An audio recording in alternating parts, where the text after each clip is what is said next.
sure this is a somewhat bizarre collection of things, but they really assembled through my work. I've always worked with the more extreme forms of human behavior.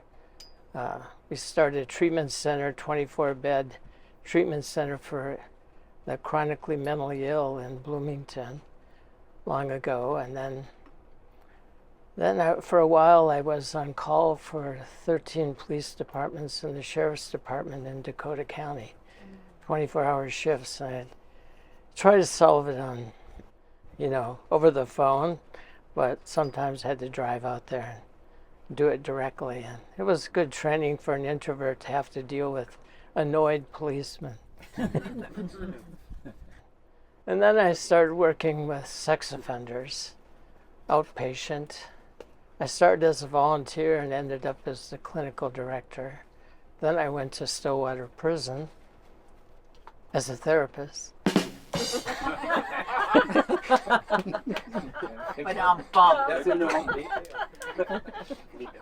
Thank you for that clarification. Yes. I didn't want that to linger in your mind somewhere. And then I worked sort of as a go-to person for the DOC, run to different prisons, doing different jobs, whatever was needed. And then I worked for the SOTP, or that in Moose Lake and St. Peter, they have the really bad sex offenders locked up until the court says they can leave. And it was kind of a mess when I went to work there. And a friend of mine took over being director, someone I had hired at one point. And so at the beginning, no one cared what we did. So I really had a free hand to experiment with the stuff that I'd started doing in outpatient treatment, using my Hermes web and toys and things. And, I used to do a group at the county workhouse in Ramsey County, and it was a 2-hour group, and then we'd do another hour and a half where I'd bring in new toys and explain why I thought they were useful. And at Project Pathfinder, I did this group 3 times a week, that orientation group for new clients. And it was 6 weeks, 2 hours each night. And I used film clips, toys, and the web as a way to get people invested in treatment, essentially. So that's how these toys sort of came together. And for a while there, most of them were stored in a little house in Boyd up on the 2nd floor. And it was a useless space because it was so crowded that if I wanted to find something, there were like 3 big boxes wide, 4 big boxes deep, and 3 big boxes high. So it was like a Rubik's Cube to figure out which box they might be in, And then finally found this place. And these shelves I used to have in my basement, not all of them, but a bunch of them at 2 different places I lived. They have some toys on display, and every little cranny in the basement full of boxes. But now there's room to breathe for all the toys. Yes, ma'am. Can you tell us about the concept of the Hermes web, including holding one Yes. and showing it to us? Yes. I call this the CIA Luke Longley method of producing psychological change. Y'all know who Luke Longley is? I had written a paper on psychological aspects of nuclear power and the mythological aspects of it. And I got invited to speak at a conference on nuclear power at the University of New Mexico. And while I was down there, I had a good friend, and he invited me to meet a friend of his. Her name is Joan Talley Baresh. So we went over to her house and had a nice lunch on the patio. And Joan said I was pretty quiet that day, but when I did speak, it made sense or something like that. And Joan is an interesting woman because her father was Allen Dulles. That was her maiden name. He was head of the CIA. And then her uncle is John Foster Dulles, the Secretary of State they named the airport after. Her cousin was Avery Dulles, an American cardinal in the Catholic Church. And I think her aunt was an ambassador. Anyway, and then Joan, she was very interesting. Her first husband fought in the underground against the Nazis during World War II. And she actually attended a couple days of the Nuremberg trials. And then her second husband was appointed to be the Austrian ambassador to Iran. And they set up the first embassy there. And so her job was going around to craftspeople, getting different furniture made and stuff. And they were there 5-6 years, so she met the Shah and, all those different kind of things. And then her third husband was a child psychiatrist, and they lived in New Mexico.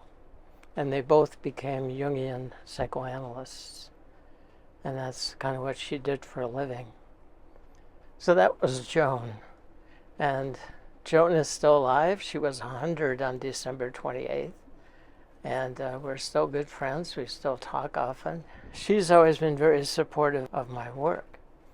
And so one day she told me there's someone she wanted me to meet. His name was Bradford Smith. And he lived in a house on the edge of a Pomida parking lot. And like a lot of New Mexico people, he had a lot of skulls and bones on his roof of his house. So I went into this very dimly lit house, and there were like sculptures there, geometric sculptures and bronze sculptures. And he comes walking out. He's a very tall guy, and he reaches in his pocket, whips this out, shakes it like this, and says, "This is the key to the universe."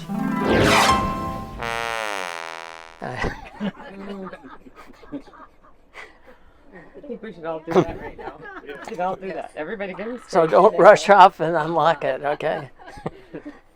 And he explained to me that he invented this. He called it the joint. Don't smoke it. But he invented this to teach geometry to grade school kids. You have a square, you have a rectangle, you go like this, you have a tetrahedron. And in geometry, if you remember, geometric shapes, no matter how they are, there's a place where all the planes intersect. It's called the imaginal center. It's kind of like something, you can never pin it down. It's kind of alive. And I remembered this from my 9th and 10th grade trigonometry teacher, Mr. Frickman. He had one arm, but But a good mathematician. and I saw him again maybe 15 years ago at a reunion. So he was still ticking, and he had heard about this from a friend who worked at Lino Lakes Prison. So he was aware of this little invention. Anyway, Bradford, after I met him, he met a woman who had moved from Australia to the University of New Mexico to get a PhD in education. And she brought her boy with, who was Luke Longley. And he was a big star on the University of New Mexico basketball team, and then got drafted by the Timberwolves. So that's where this whole thing came in. So my brainstorm that I had when looking at this thing was I suddenly went, this makes sense on how to talk about people. And here's how that played out in me. It's like, if you look at this thing, all people have all these different parts to them. And I think in a human being, like in a geometric form, there's a place where they all connect. And we might call it the spiritual center, the soul, the core. There's a lot of different names for it. And New Age people often think, you just got to get to that place and everything will fall together and you'll be very, very happy. I don't think that's the way it works, at least in America and in the Western world. I think what happens is we grow up. The people around us, whether it's school or, church or our parents or our friends, they start letting us know pretty early which parts of us they like, which they don't like and which they never want to see again, you know? And so after a while, most of us come to this conclusion, well, I think it's time to install this barrier. And from now on, I'm going to keep all this stuff down here. And what's above the barrier is going to be who I am, because that's the me that people seem to like the most. And that's also where we install our morality and values. And that's all great, except the problem is the moment you install this, you cut yourself off from your soul and your core. And what's worse, whatever you're throwing down here you don't want to deal with, it's like layers and layers of crap and contamination on top of your core. And so there's a lot of feelings, needs, experiences down here that are undigested, unprocessed. If you have a big enough barrier and you keep enough pressure on it, it won't bother you. But sometimes you'll see people, like one of these will start to creep up and you'll notice they start to get kind of unusually angry at times. Or maybe this one starts to creep up, and whenever this one is up, they're depressed. And even if it doesn't show, as these things get closer to this, they start to have an influence or effect on it. So sometimes you, even though you don't see it, and this part up here would never tell you about it, the stuff down here exerts an influence on how this behaves, how it communicates, stuff like that. Does that make sense? Now, that's kind of all really well, but at the time I was working with sex offenders, and so when I got back to Minneapolis, one of my first intake sessions, I decided to try to use this thing. And what I explained was what I kind of figured out how to explain is that even most sex offenders, unless they're psychopaths, they have morals and values. And most of the time, I mean, even the people who are pretty bad and end up in prison 99 and 9/10 of the time are not doing terrible things. If you murder someone, it really takes, what, less than a second if you shoot them, you know, and it's over. And there's other ways that take longer, but even bad people don't spend a whole lot of time being bad, okay? Unless you run a whole country and run it into the ground or something.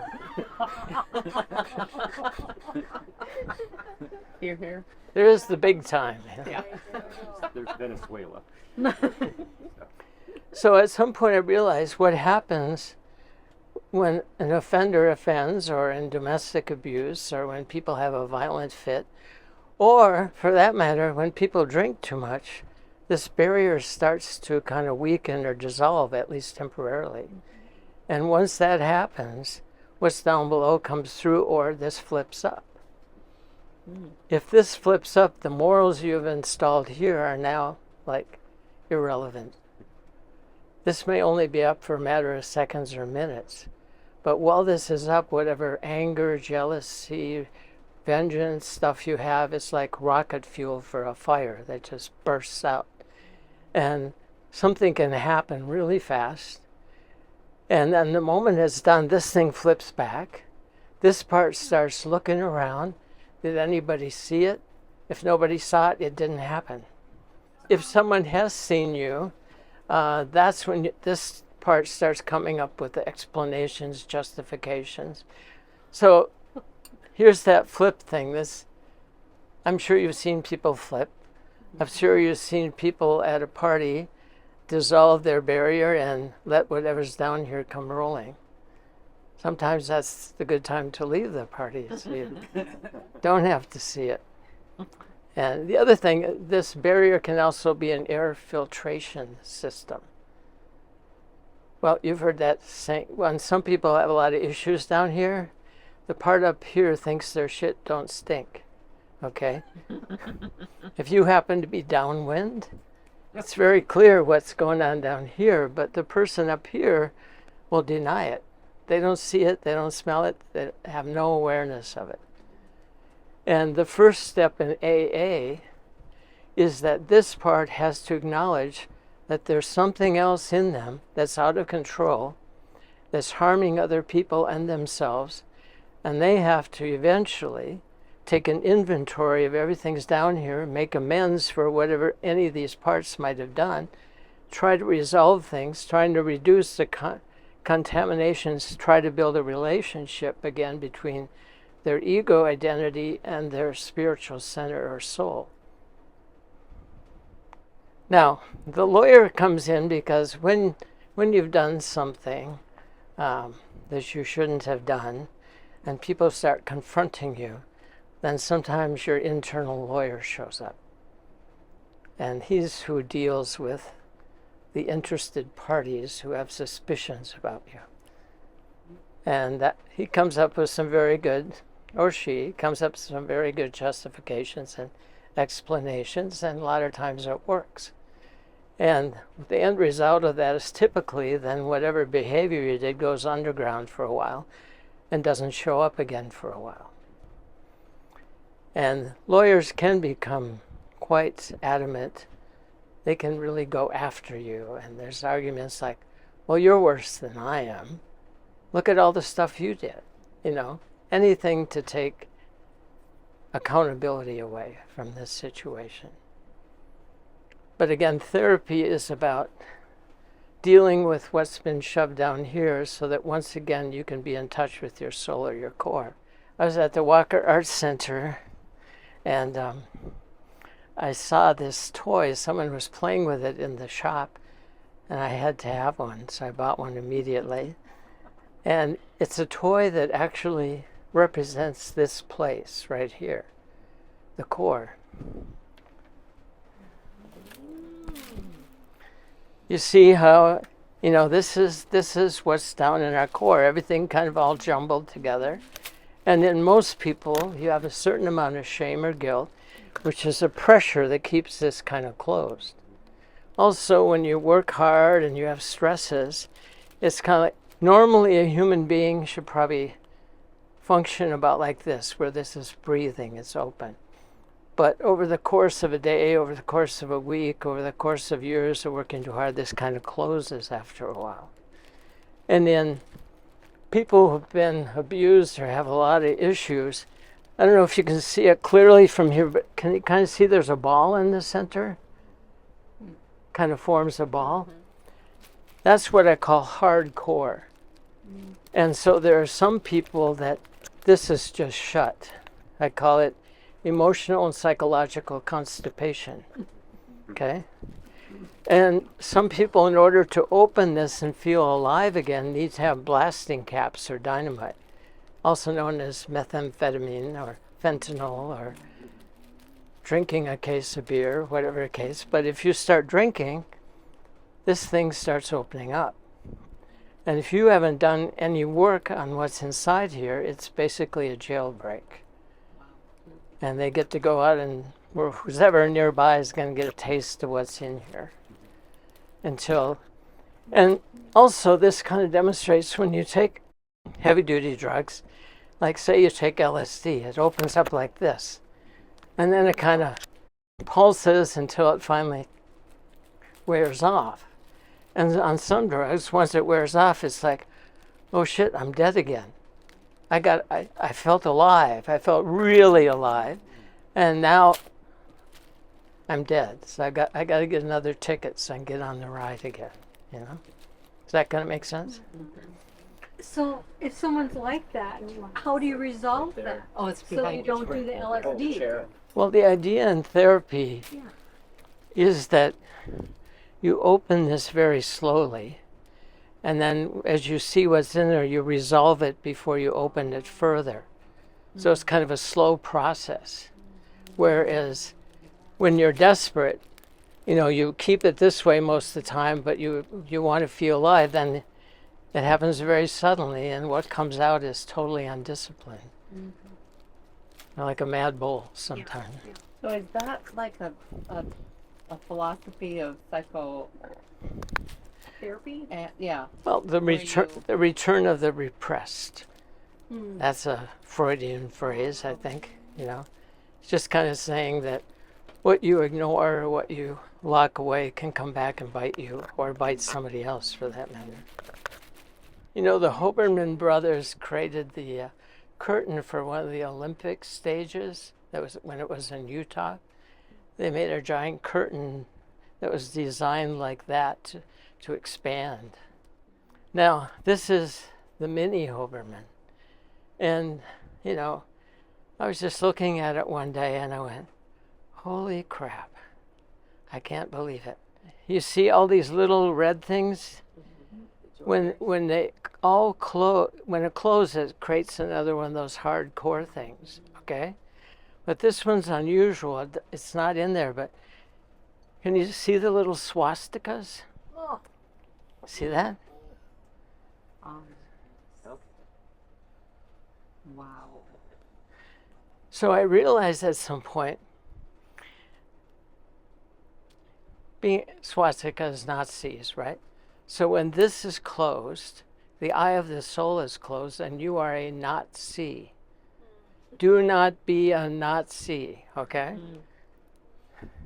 And in therapy, what you're trying to do is to help someone start to open an eye inside here so that they see. When you have an eye here, you have 3 C's, like you see in 3 different ways, but they all start with C.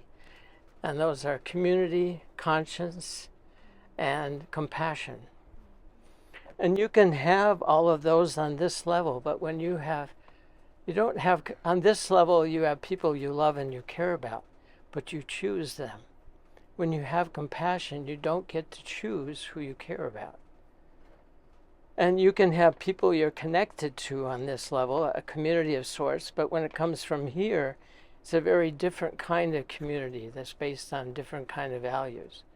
And also, up here we can have the morals that have been instilled in us, but those morals sometimes melt away under stress.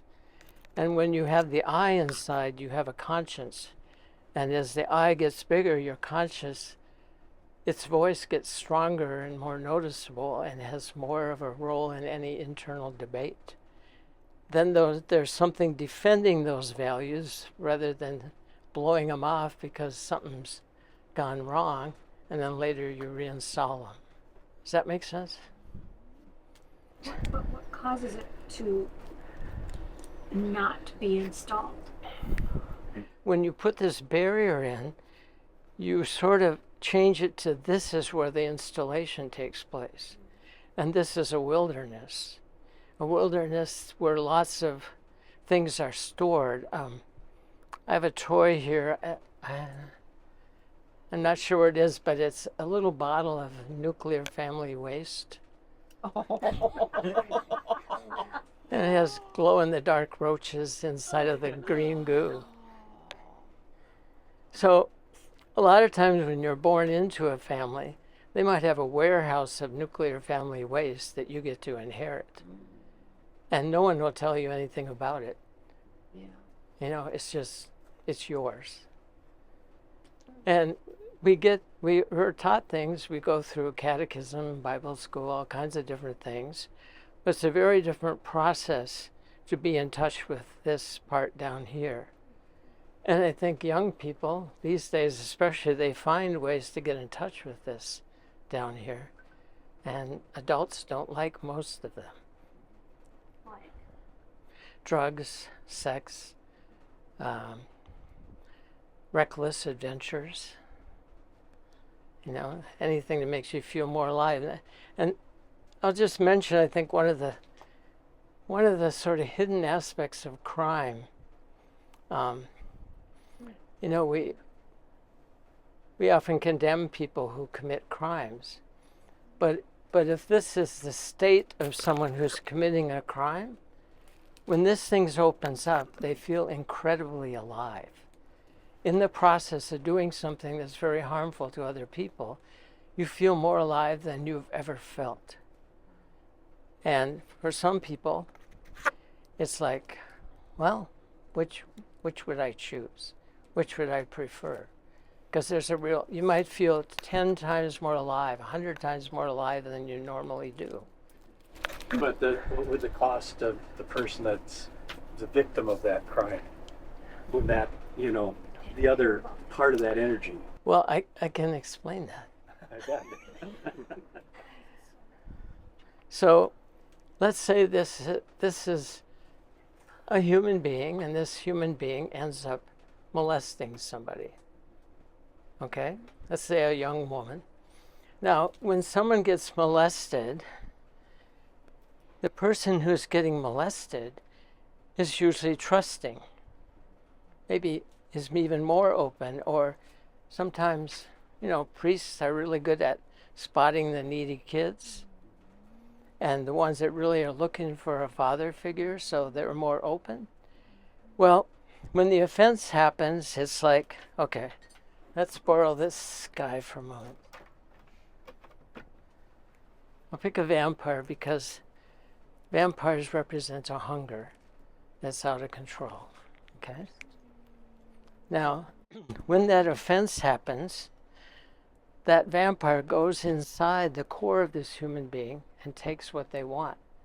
What that human being, that child experiences is this.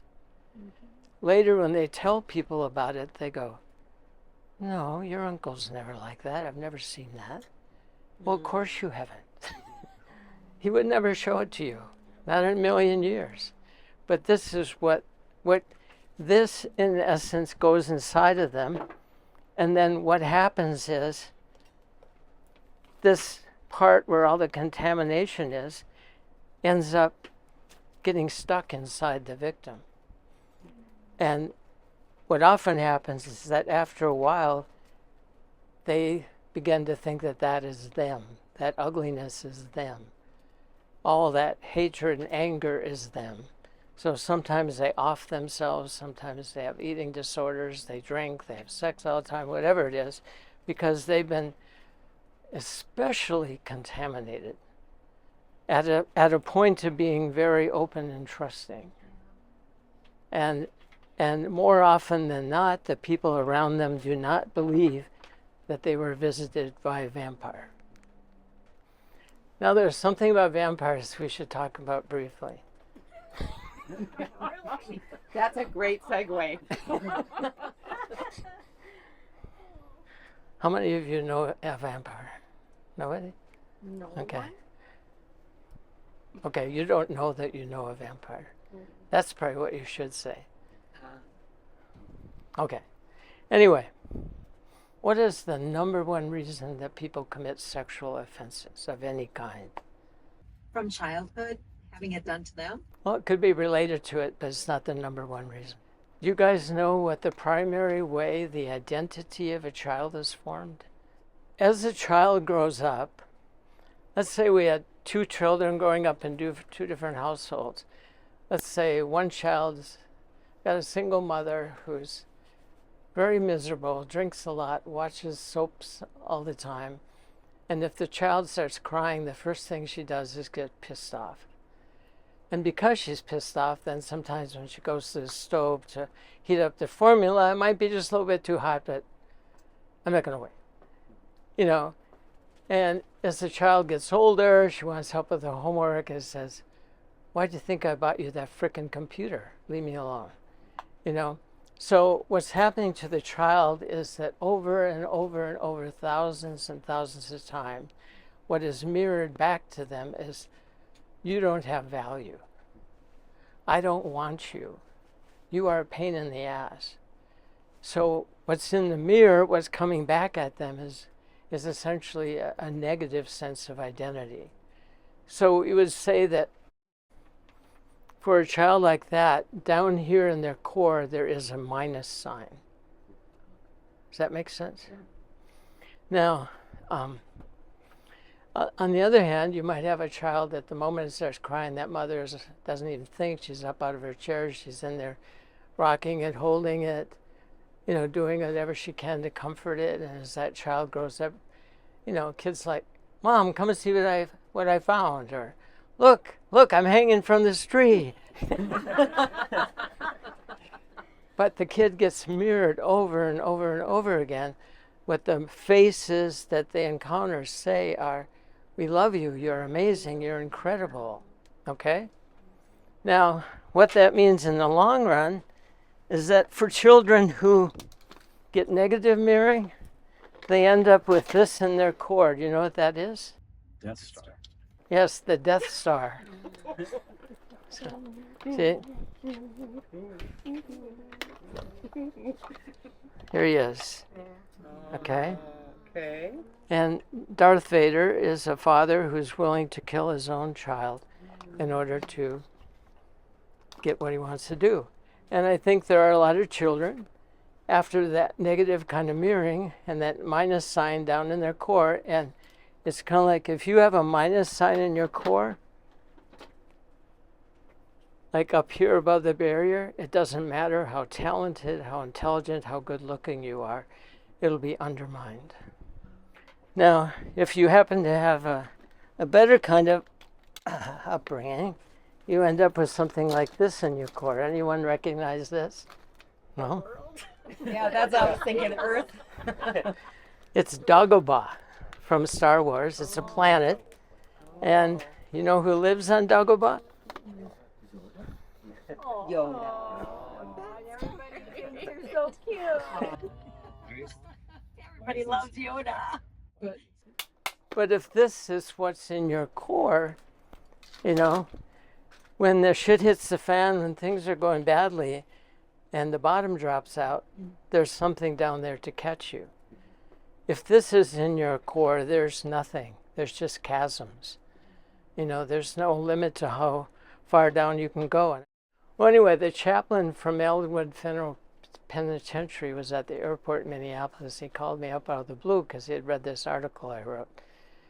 And then he ended up inviting me to come and work with the inmates at the federal penitentiary. So I was scheduled to do a morning and an afternoon, each with 90 different inmates. And then to work with a group he'd been working with the following day. And the day before I was going to leave, I got a shipment of toys that I'd ordered, 10 cases of a toy called Tortured Souls. And back there you can see all 6 of them. Now, here's my favorite toy of the whole bunch, and I brought this one with to the prison. And this is the toy, Talisac. Now on the side you can see what it looks like when it's assembled. Me? No. In Clive Barker, Yeah. is that a book or a movie? He wrote stories. Okay, yeah. Oh, so that's what they see? Wow. You've been wondering what to get your grandkids next Christmas. You don't see many toys that say age 17 and up. You know. Now, and I don't know if you discern what this is. There's an embryo coming out between the legs. I think of it as fetal alcohol child, or a child that's, you know, he's hanging with hooks in his face. There's some kind of drug that's going into his body. And so I had a smaller version of this toy. The big one wasn't out yet. And I talked about it. I passed it around. And there were 6 or 7 guys who stood up and said, "This is me." And they also explained that when they tried to tell someone how bad it was, that it was that bad, they would always say, "Oh no, it couldn't be that bad." But it's like, this is, in their state of addiction and violence, this is how they experienced themselves. That was the state they were in. And this is one of the purposes of doing this kind of work with these things is when someone has something like this and they can say, that's where I'm at when I'm in a bad space. I can't explain this to anyone, but this, damn it, this is exactly what it looks like, exactly what it feels like. You want to know what it's like? Imagine yourself being in this state. Yeah, and the thing is, when it's something like this, I'm not pointing at you and saying, you're so unbelievably screwed up, I don't know why I would even bother talking to you. Right? That's what I usually say, but... No. Not you. But when you have this thing where you can talk about this thing, it's not so much pointing at someone as, and they're used to that. every time they get in trouble, there's more shame. You know, their family doesn't even want to look at them anymore. You know, if they were in a relationship, it's in ruins at this point. You know, there's just a bloody trail behind them. But how do you talk about that, you know? Reminds me, once we had a guy flip out at Stillwater Prison, and they put him in a holding cell, and I was supposed to talk to him, and there was two officers were standing next to me, and so I looked at them and said, okay, which one of you is going to do it? And they said, what do you mean? I said, well, it's a holding cell. Which one of you is going to go in and hold him?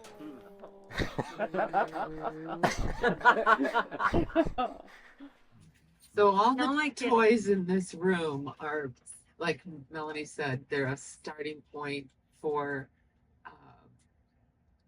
conversations about where people might be or how they see themselves. Yeah. And have you had cases where they may start as the tortured soul and they're able to evolve to some other toy? Or, Well, I mean, the goal is not to stay in the tortured soul of whatever his name is. one word or phrase I use to describe my approach to therapy, I call it leading from inside. And what most people who are in this state, they've never experienced anyone actually standing with them in that place. They have experienced people like way up on a ridge putting down a rope and saying, why don't you come up here? You know, but sometimes even if you're standing with them, even if they get the feel you actually know where they are, what they're going through, it's amazing to them because no one's ever done it. And they don't necessarily expect a solution. But sometimes when you're down there for a while with somebody, you start to notice, kind of like with the pickup sticks I mentioned earlier, you know, maybe if I just start easing this one out, we might start to have some movement. But I've got to study it a while and see if there's a way in, some point where something could start to happen, however tiny. Because the tiniest amount of change down inside someone's core has a tremendous effect on how they live or how they feel about themselves. And even just having someone stand with you down in the bowels of hell has an impact.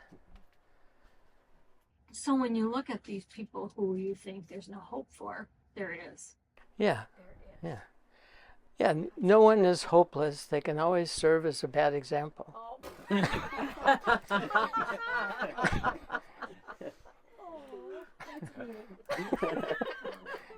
But you set me up so lovely. So there is hope for everybody. Yes? Yeah, I've met some people that they won't let you near them. They won't. There's absolutely no way to connect. They will not even let you go to that darkest place. You know, I remember we had a client. It's funny because at the prison we had a psychiatrist, and it turned out that when she was younger, there's another psychiatrist who had supervised her. This psychiatrist is now in the MSOP, locked up as a chronic offender. When they finally arrested him, and she remember he did a couple weird things like show up at her door like late at night. This is her supervisor, you know. But when they arrested this guy, they found a kill room in the basement of his house with cameras set up, various torture devices, and a very strong smell of bleach. And they, of course, didn't find any bodies. They didn't, whatever he did with them, he was very meticulous. But someone who's down here and glories in it, I mean, that goes back to more that power issue. But to go back to the mirroring thing, what is a vampire's relationship to a mirror? Can't see the reflection. He doesn't exist. So what would that really mean psychologically? You don't exist. Or at least not having a soul. So if you don't get any mirroring, what's likely to happen? If you look in the mirror and you get absolutely no mirroring. Maybe start thinking you are nothing because you see nothing. But what if you're hungry? If you can't see what you're turning into, maybe it makes it a little easier to feed. You'll do anything you can to get mirrored somehow. Yeah. And that's, I don't know if you've studied Ted Bundy much, but when he killed people, young women, he typically wanted them to know that they were going to die. And at that moment, most of the people, it seems, would almost sort of like open themselves up like this and say, please let me live. And when someone would do that, that was the ultimate mirroring for him. That every fiber of their being they were willing to give him at that moment in exchange for their life. But he, of course, could not have anyone tell that tale. But that was what he went for, that moment of ultimate mirroring. A couple of people mentioned power. In that moment, that mirroring brings an incredible sense of power. When someone rapes somebody, rape sex is often very lousy sex, as sex itself. Someone's not physically receptive to what's going on. The more the benefit, the mirroring is to see someone so terrified of you, submitting so much, that mirroring tells you that what's over here is really powerful. Really powerful. And that's the jolt that person needs. They need to recharge that part of them. But of course, given how they get it, the recharge only lasts so long, and then it has to be recharged again and again and again, because nothing has really changed. They still feel worthless at the deepest level. About where someone takes a gun and starts blasting away in a school or something like that. And often, I remember the one in Colorado, the kids that did the shooting, they were picked on endlessly. And their parents were wealthy. They had everything. They basically said their parents gave them everything they wanted except their attention and time. Like, you've got this, you've got that, And so at some point it was sort of like, I can't live this way. I remember reading some transcripts, and there was a point at which, this is very graphic, but there was a young African-American boy cowering under a desk, and the one boy said to the other boy, have you ever seen Negro brains? And the other guy said, no, I haven't, but I'd like to. And then they shot him. But that amount of the mirroring they were getting in those moments, they were lords, they were captains, they were generals. Everything around them went the way they wanted it to go for the first time in their life. Does that make sense? Yeah, but there are a lot of people that have those issues, but they don't strike out like that. Yes. So what's the difference? Well, I came up with a definition of goodness that I use with my clients. So, goodness is the ability to choose to do the right thing in the presence of the opportunity and or temptation to do the wrong thing. Does that make sense? And, I think many of you know the Lord's Prayer. There's part of the Lord's Prayer where you pray not to be led into temptation.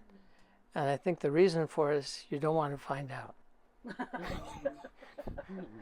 Don't even put me close to it, And I think one of the principles of treatment, which I'd always have guys try to guess at the beginning of treatment, what's the essence of sex offender treatment?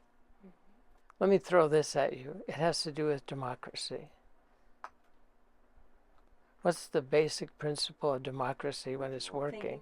The essence of democracy is informed choice.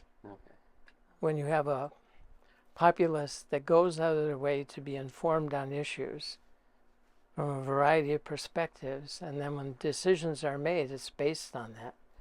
Well, treatment is about using toys like this, principles, different things, to get to people where instead of making an instinctual choice, a reactive choice, a desperate choice, they have that capacity to consider making a good choice or an informed choice. There's something in them now that they can't forget or they can't shut up, and it's weighing in on things. I have this presentation I'm giving in April at this sex offender conference. There's usually about 1,100 people there, and I'm doing a workshop. And the workshop's title is Responsivity and Psychopathy. And responsivity is really the code word for, we had someone come and do a training at our facility, and she had one slide on something called responsivity. And that was before I had all these toys. And it's like that just stuck in my head. And I just started pursuing that. And my definition of responsivity is that responsivity is really a language. It's a lingua franca, if you know what that is. It's a language that allows people who speak different languages to communicate with each other. That's the definition of it.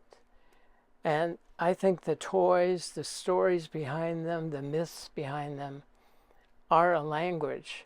And most treatment speaks only a verbal, intellectual language most of the time. But, you know, there's a lot of talk about styles of learning. And that's often imposed on clients, and the therapists don't care to participate in that. I mean, one thing that was clear to me working in the prison is a lot of people have a chip on their shoulder about education. And they feel inferior, they feel angry, and it's always there. And a lot of therapy is done with a therapist who speaks graduate school language, perhaps compassionately, but nonetheless. And so responsivity is finding ways to talk about crucial concepts in a language that makes sense to people, in a way that they can digest it. And you know, the Latin word for education is educar. Are you familiar with that? We often think of education as putting things into people. Educar, the meaning of that word, the root meaning is that it's about eliciting things that people already know, pulling them out and connecting that to other things. That's the meaning of education. It's not a put a funnel in their mouth or their brain and pour it in kind of thing. And so these stories and these toys then become dialects. They become words in those languages, because most of those people watch tons of movies and tons of television, and all that stuff is in them, but it's all on one level. I was telling Luann today about the Hopi people. If you have, say, a story about a vampire, they would say there are 4 levels to that story. The first level is entertainment. You tell the story to children to amuse them, to frighten them, whatever the occasion is. The second level is kind of like Aesop's fables. There's a little lesson or moral in there that hopefully people will pick up on. The third level is that this story would be medicinal or healing. There's some power in it, some lesson that was learned long ago, and maybe thousands of people died to figure it out, and it's now in your DNA. And if that is honored, that principle, that story is honored, it becomes part of the fabric of your being, and something that may just activate at the exact moment you need it. And if it ain't there, it ain't gonna activate. Yeah. The fourth level comes about when you've ignored the other levels, especially the more important ones, and then that thing like this turns against you and probably destroys you. And so our culture, until recently, was really governed by lots of exoskeletons. And exoskeletons are provided by your education, by your church, by the government, laws, things like that. They're all the guardrails. They're the things around us that are built into us that keep us from being out of control creeps. But I think more and more there's a movement to tear those down. You know, it's like there've been some bad apples, let's destroy the whole thing. And that might work for some people, but I think for most people, you take away their exoskeletons, they've not done this work to deal with what's in here. And that means you take away the guardrails, take away the exoskeletons, you're encouraging them to open this and live raw and react raw. And we all probably at times have impulses, things have happened to us, or we imagine things happening in which we would like to devastate another human being in response to that behavior. But I would guess none of us have actually done that. But it's down there. But if you have a sufficient exoskeleton, things built in, you've done even a modicum of work on yourself, you're going to be able to process those feelings, deal with them, talk to somebody about whatever it takes, as opposed to get the thrill of just unleashing it and then realizing 10 seconds later you just ruined your entire life. Yeah. Well, I mean, I know some of these toys have really generated movement in treatment. And I'll expand a little bit on the vampire toy, because the set isn't just the vampire. It also comes with Renfield, his servant. Now, this is a series of toys called Silent Screamers. They're based on movies in Germany from the 1920s. And that when I was in college at the University of Minnesota, I took a class called German Film and Literature in Translation. So I saw most of these movies and heard a lot about them. Now, this thing is both very profound and related to violence, but it's also very related to everyday life and probably the relationships you're in or have been in, okay? Now, if I put all these, I was thinking of you. I mean, like, I've heard things.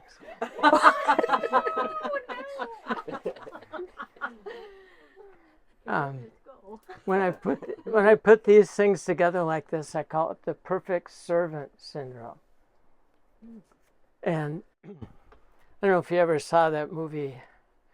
It had the guy that played Hannibal Lecter was in it, but he was a servant. And when you're a good English servant, even if your child just drowned in a little pool in the backyard of your cottage, when you went in to see the master, you would say, "What can I do for your master? How can I do your bidding?"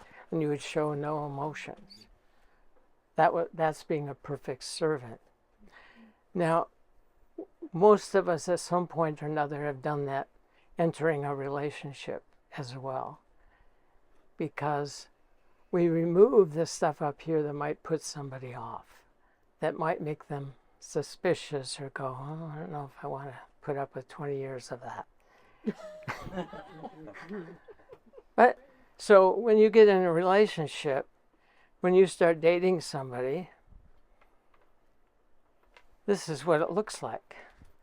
These two parts above the barriers go out together. And there's not much talk about what's down here. Sometimes then after you marry, this part marries this part, and then your relationship is going along and your partner says, "What the hell is that?"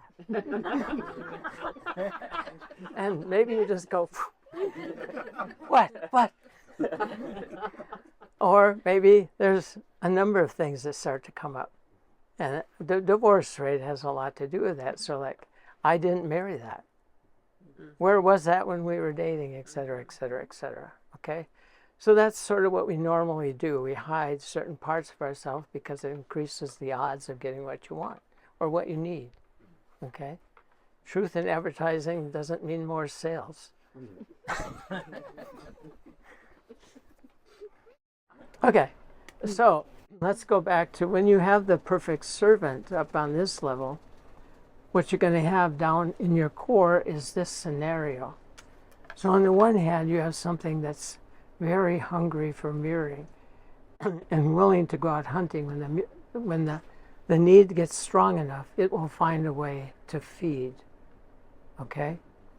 But like a vampire, it will never be seen in the light of day. It's always going to be hidden. This cannot be seen by anybody. Now, also down here is Renfield. Do you notice anything unusual about this? I mean, this is the glamorous part over here. Nice hair. What's on his head? He's got chains on him. What's on his face? He's worn his He's- face mask so long. he's his hair is muzzled. grown. What? Muzzled. Oh. What happens when you're muzzled? Can't talk. Yeah, you can't talk, and you certainly can't say what you're really feeling or thinking. You're muzzled. Now, I was in my office one day looking at this toy, and I went, oh my God, I don't believe this. Look at his hand. His middle finger. Interesting. Cut off. His naughty finger. Not naughty. So, if your middle finger is gone, what does that mean? You're screwed. But it also means you can't ever say, fuck you. You have lost, you're shackled, you're muzzled, and the middle finger's missing. So it's like, on the one hand, you have this powerful, horrible thing that'll go out hunting in a hidden way, but you also have this thing, part of you, that's complete, it's locked up, it's imprisoned, it's muzzled, it's shackled. It can't express itself in any way, and that's kind of how he grew up. His parents, people around, were not willing to listen to any of it, validate any of it. So he capitalized on his strengths and did very well for himself. But this was what was cooking down inside of him, and Rats. still is cooking to some degree. He's learned how to police himself. That's a stage of treatment, you know, where he's very disciplined about that. When he has an urge, he will go and tell his PO about it. And he had a recent thing where his mother did get put in a hospice, like a week ago, okay? And she's on some kind of medication, and that medication includes the drug that he utilized. That I know about that seems quite important. And he told me that his plan, which we will verify, was that he is going to tell his PO about that, because he wants his PO to know, because it's no fault of his that that has showed up in his life. But it's an incredible temptation. And so he has to make that choice. Is he going to be good in that moment? Because he doesn't have to be. He suddenly has an opportunity to get access to something that would allow him to start doing it again if he could find the right situation. This is how I spend my spare time. Who are you anyway?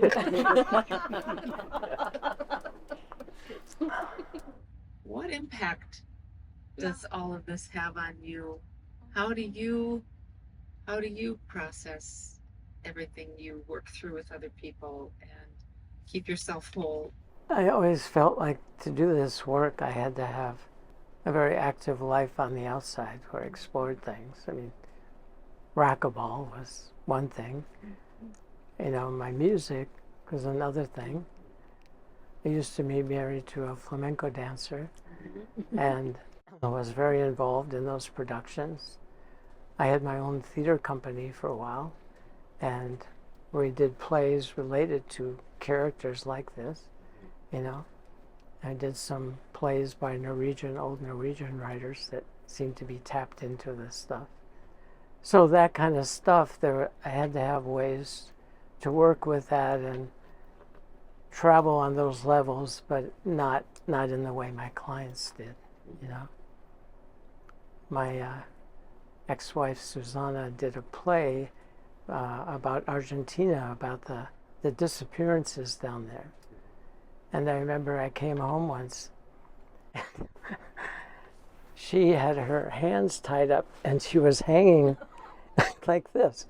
And it's like she wanted to know, because she had read that's how they would hang people, you know, by their things. And so we got her down, and she was pretty sore for a week or two because it really holds on things like that. But she explored a lot of those kind of things in her artwork and did shows. But again, it was done in such a way that you could go there and you'd find beauty, you know, and celebration and release from it. And part of it is by going into that, it was like a way of saying, I'm not going to be blind to oppression. We're going to make a statement about, we're going to bring it out. One of the ideas I'm experimenting with in this talk I have coming up, the one on responsivity and psychopathy, is I did a drama therapy group with some of the sexual psychopaths when I was at St. Peter. And there was we had hired a psychologist from Alaska. We hired her online, and we were really compatible doing this drama therapy stuff together. And I was trying to formulate why that drama therapy stuff worked with some of these people. And the way I'm thinking about it now is that when you do drama therapy, what you're trying to do is to get the client to both be there where they were at the time they committed offense, and to be here where they are now, where they've learned these new things, and to connect those two things. It isn't enough to take a client back to the crime. In fact, they may get kicks from it in some respects. But you would like them to go back to that place as someone who is now different. And in that moment, something changes. Their own history changes in some way. It's not an easy thing to do. You know, you have to know the clients for a while. You have to understand the crime, how it went down, and different things that went into it, because that's all part of going into that place.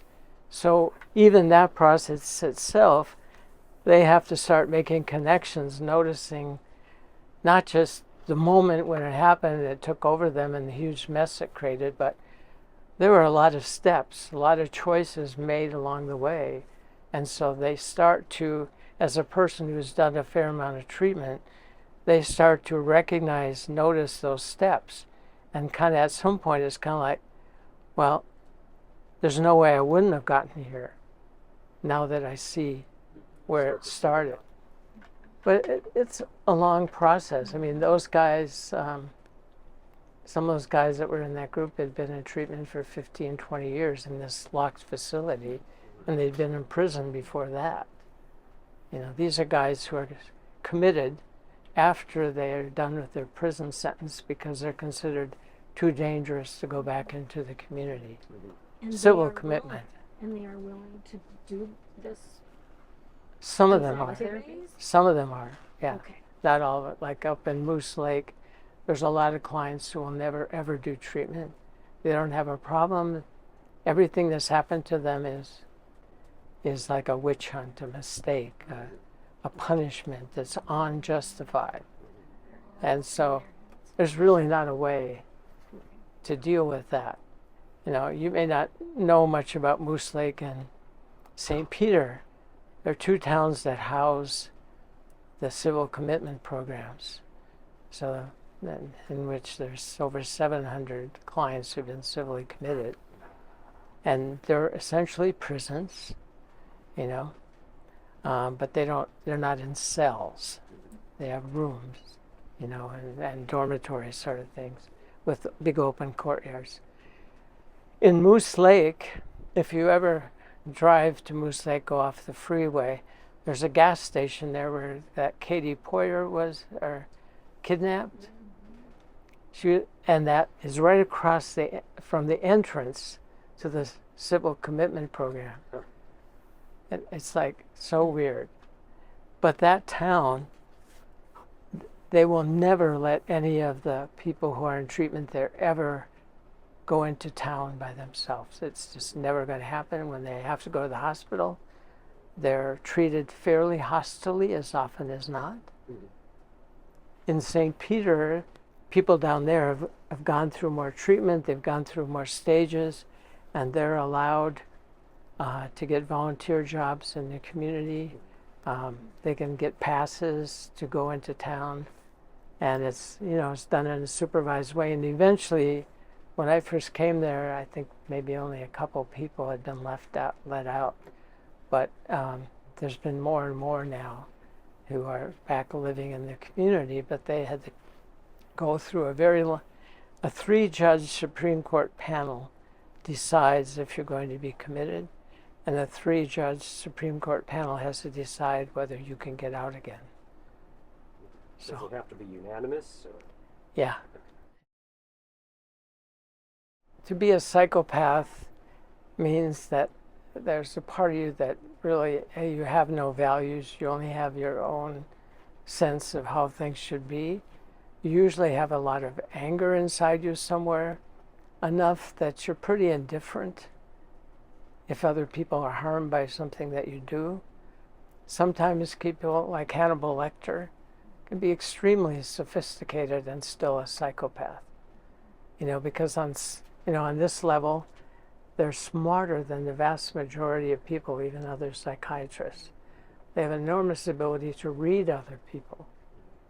But there's something down in here that's like totally twisted. Like, I have a toy for that. Imagine that. About that. Okay.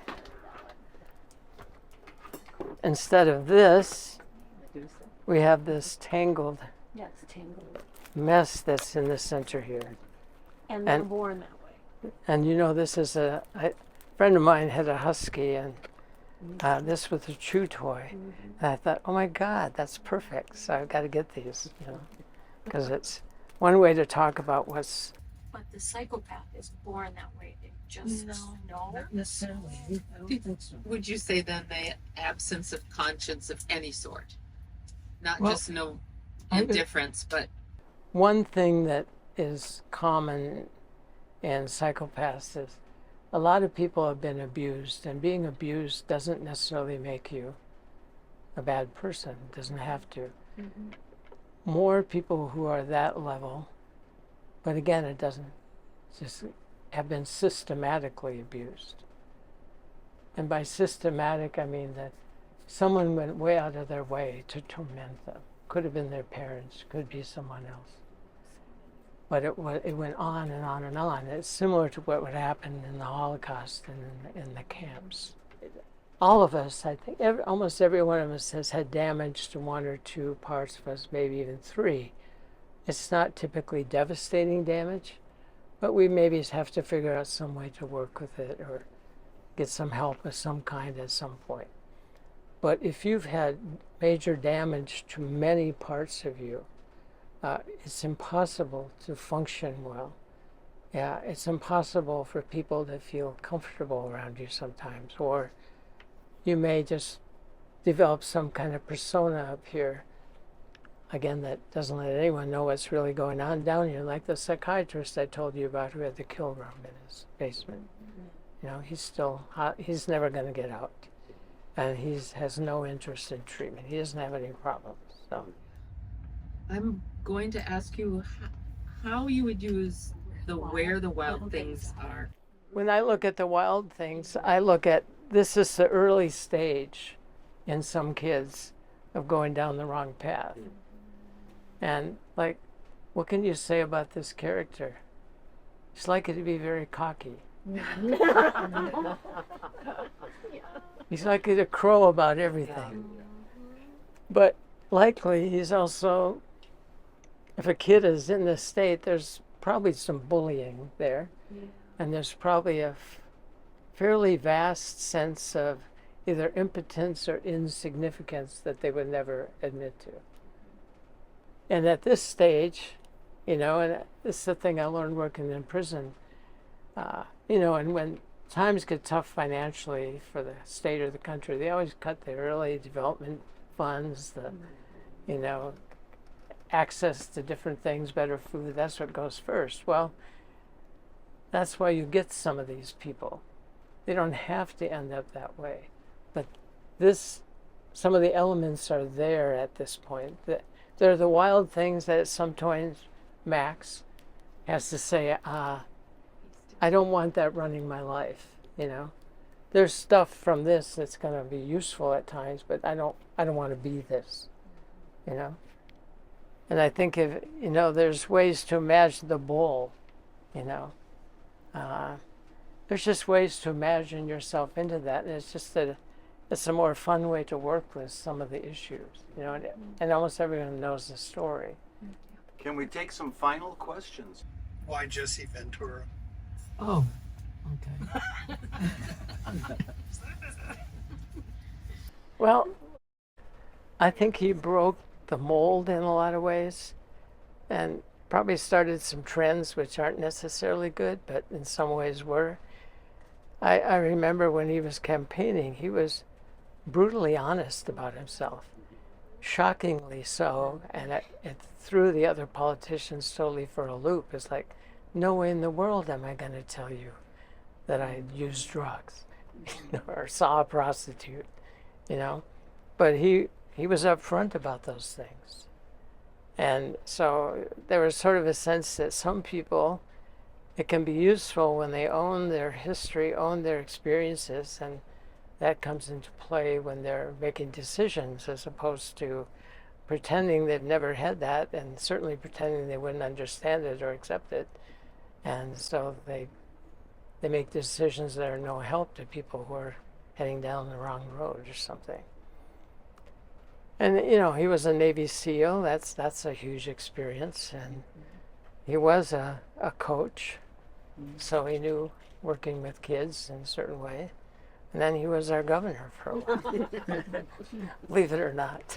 I'll never forget one big ad. It was like a whole page in the paper, and it showed him with his bow on, and it's a professional wrestler. And then it showed a picture of his opponent, and it said professional wrestler of the truth. Any other questions? What about, all those sweet baby girl toys?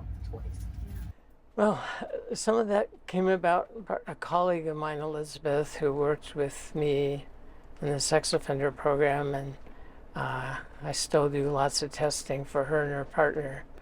They do a lot of federal cases for sex offenders. I don't know if you know, if you get arrested by the state, even for fairly serious things, you may only do probation and treatment. If you get arrested by the feds, probably the least you'll ever get is 10 years for the same behavior. But one on the left there it's the Barbie Princess and the Pea. And I don't know if you remember that story. And she's done a lot of work with women's groups.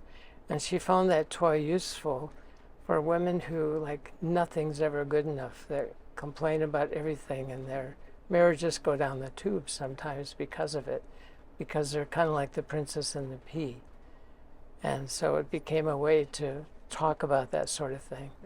Now, on the other hand, on the other side here, you have Dorothy, who is an amazing creature, given what she had a mission. She wanted to go back home to find her place back to her sense of community and compassion. And she dealt with all manner of things, including being able to recognize a charlatan with the help of her dog, you know? Someone who was pretending to be big and powerful and who was just as lost as she was, and maybe a little worse, you know? And so it becomes a way to talk about things. Some toys work well with men, some toys work well with women, some toys work well with everyone.